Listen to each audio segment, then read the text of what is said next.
Hello students, welcome back to my class. तो dear students, आज की क्लास में हम पढ़ेंगे class 8th English book honeydew का first lesson, the best Christmas present in the world, और इसका थर्ड पार्ट हम यहाँ पर पढ़ने वाले हैं।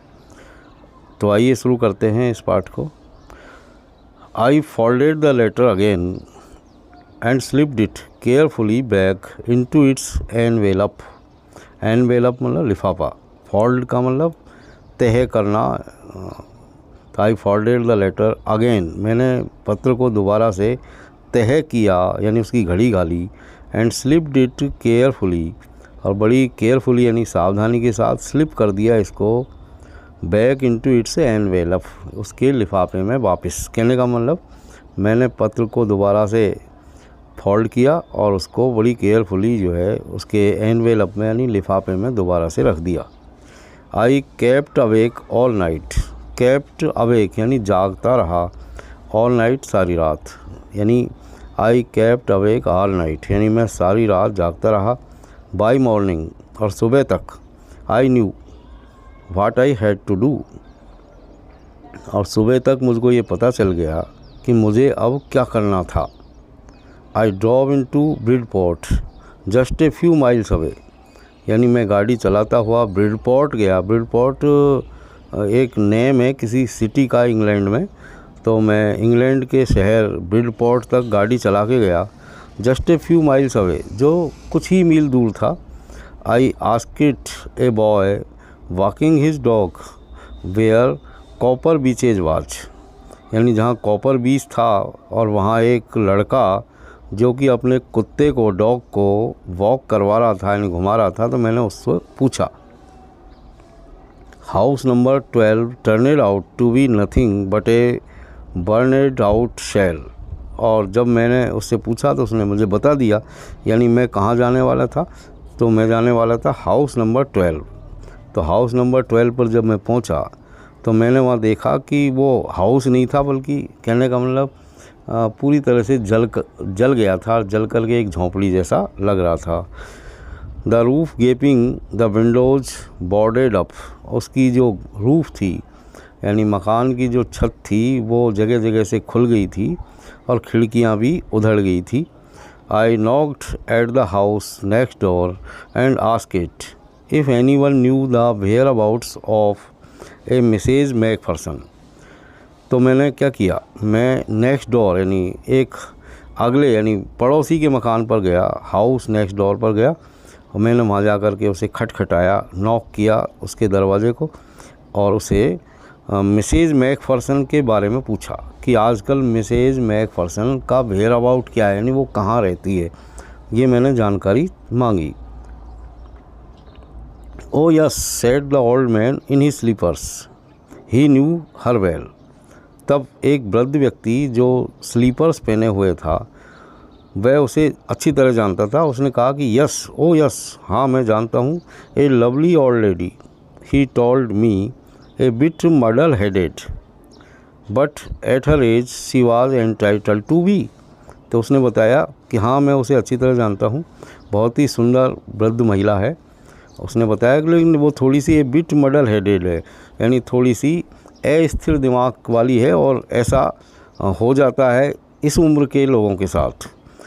जैसा कि उसकी शायद एज बहुत ज़्यादा थी तो वो मडल हेडेड हो गई थी, यानी उसका दिमाग जो है अस्थिर था। वाजंट सी, कैसा नहीं होता, ए 101 ईयर ओल्ड, चूँकि वो 101 साल की थी। She had been in the house when it caught fire, उसने बताया कि जब तक इस मकान में आग नहीं लगी थी तब तक वो यहीं रहती थी। No one really knew how the fire had started, लेकिन कोई भी व्यक्ति ये नहीं जानता था कि आग कैसे लगी। But it could well have been candles, लेकिन उसने बताया कि निश्चित रूप से ये पता चल गया कि वो मोमबत्तियों से ही जली थी, यानी आग मोमबत्तियों से ही लगी थी। She used candles rather than electricity, उसने आगे बताया कि वो महिला जो है वो बिजली की बजाय कैंडल्स का उपयोग करना ज़्यादा पसंद करती थी। Because she always thought electricity was too expensive, क्योंकि वो हमेशा ये सोचती थी कि इलेक्ट्रिसिटी जो है टू एक्सपेंसिव है, यानी बिजली ज़्यादा महंगी थी। The fireman had got her out just in time. आग बुझाने वाले लोगों ने उसको बिल्कुल समय रहते बाहर निकाल लिया। She was in A nursing home now. उसने आगे बताया कि वो आजकल एक नर्सिंग होम में है।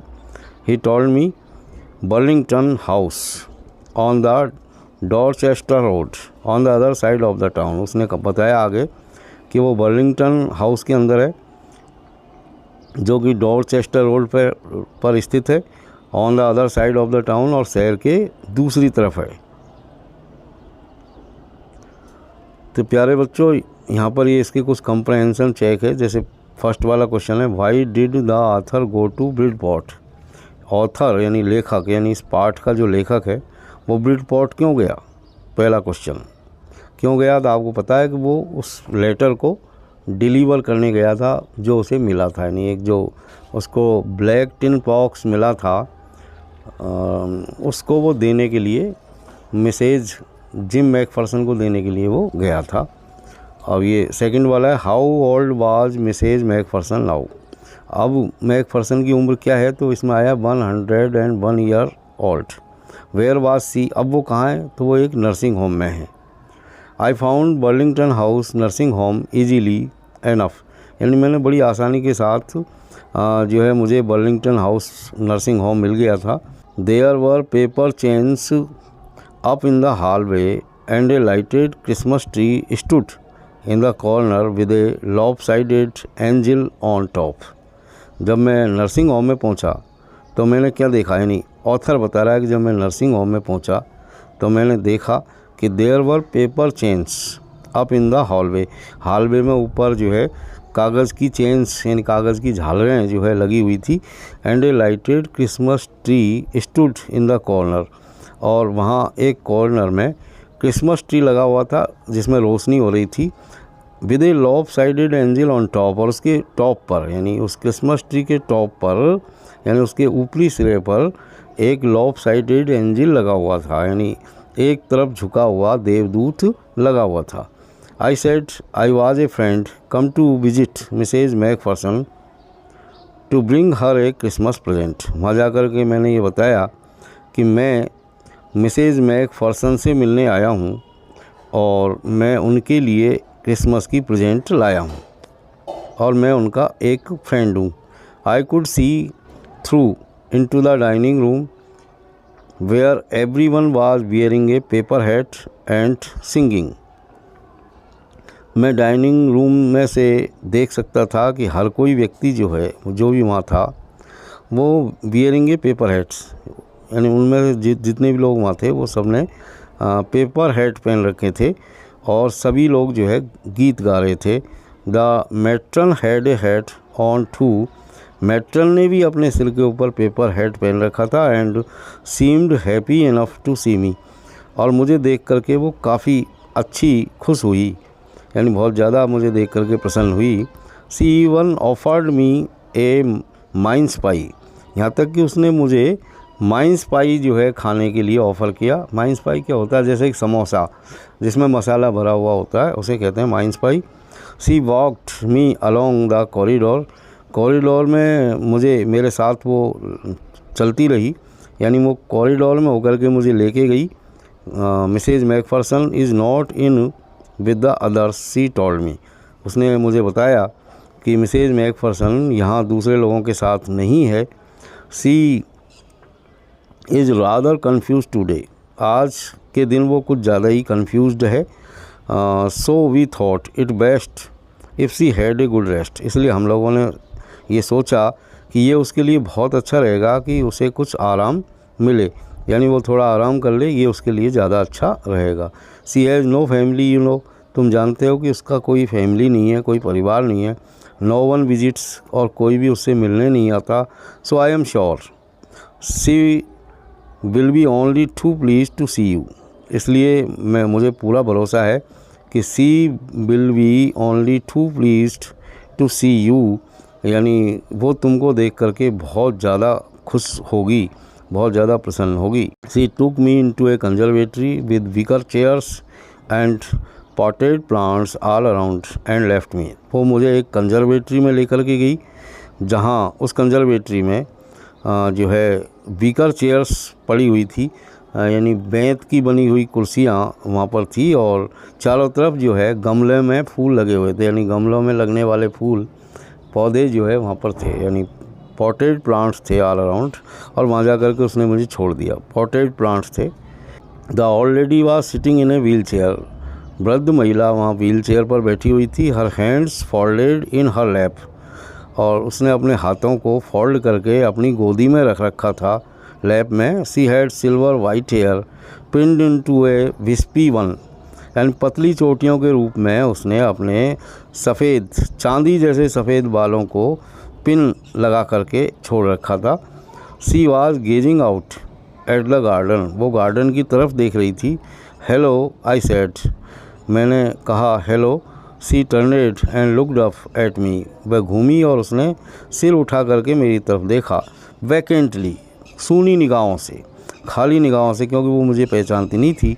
Happy Christmas Connie, I went on. और मैंने कहना जारी रखा कि कॉनी, आपको happy Christmas. I found this. मुझे ये चीज़ मिली है। I think it's yours. मैं समझता हूँ कि ये तुम्हारा है। As I was speaking her eyes never left my face. और जब मैं बोल रहा था तो उसकी आँखें मेरे ऊपर से बिल्कुल भी नहीं हटी। I opened the tin box. मैंने उस टिन बॉक्स को खोला and gave it to her. और उसे उसको दे दिया। That was the moment her eyes lit up with recognition and her face became suffused with a sudden glow of happiness।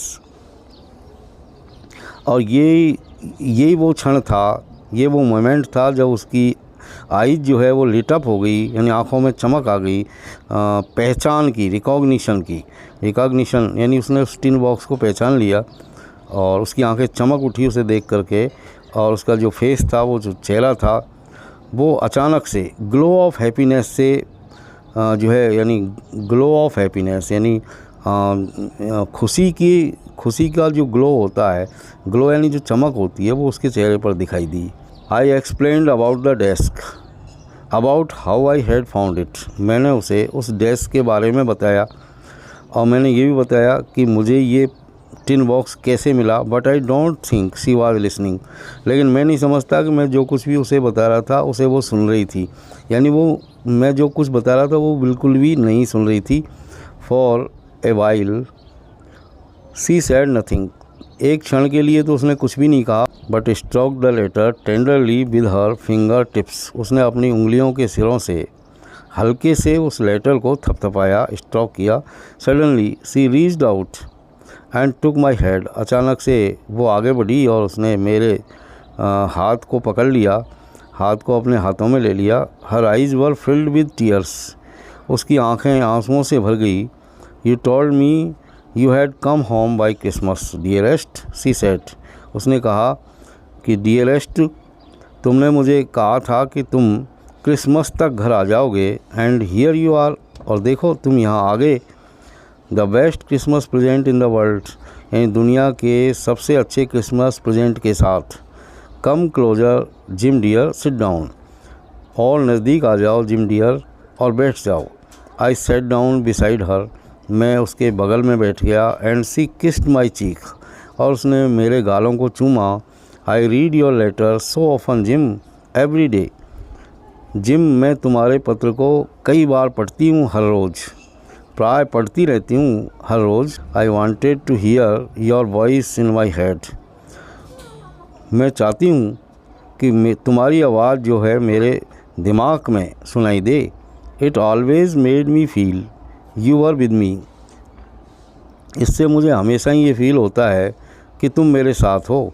And now you are, और अब तुम यहाँ हो, यानी अब तो तुम मेरे पास ही हो। Now you are back, you can read it to me yourself. और अब तुम वापस आ गए हो तो तुम इस पत्र को स्वयं पढ़ करके मुझे सुनाओ। Would you do that for me? क्या तुम ऐसा मेरे लिए करोगे Jim dear? I just want to hear your voice again. मैं सिर्फ दोबारा से तुम्हारी आवाज़ सुनना चाहती हूँ। I would love that so much. मैं इसे बहुत ज़्यादा पसंद करूँगी। And then perhaps we will have some tea. और उसके बाद संभवतः हम चाय पियेंगे। I have made you a nice Christmas cake, मार्जीपेन all around. मैंने तुम्हारे लिए क्रिसमस का केक बनाया है, मार्जीपैन बनाया है। I know how much you love marzipan. मैं जानती हूँ कि तुम्हें मार्जीपैन कितना पसंद है। तो प्यारे बच्चों, ये बहुत ही खूबसूरत चैप्टर था जो प्रेजेंट के रूप में था, क्रिसमस के बेस्ट प्रेजेंट के रूप में, और यहाँ अब ये पूरा होता है। और अगले क्लास में फिर मिलते हैं एक नए चैप्टर के साथ। तब तक के लिए have a nice time. Thank you very much.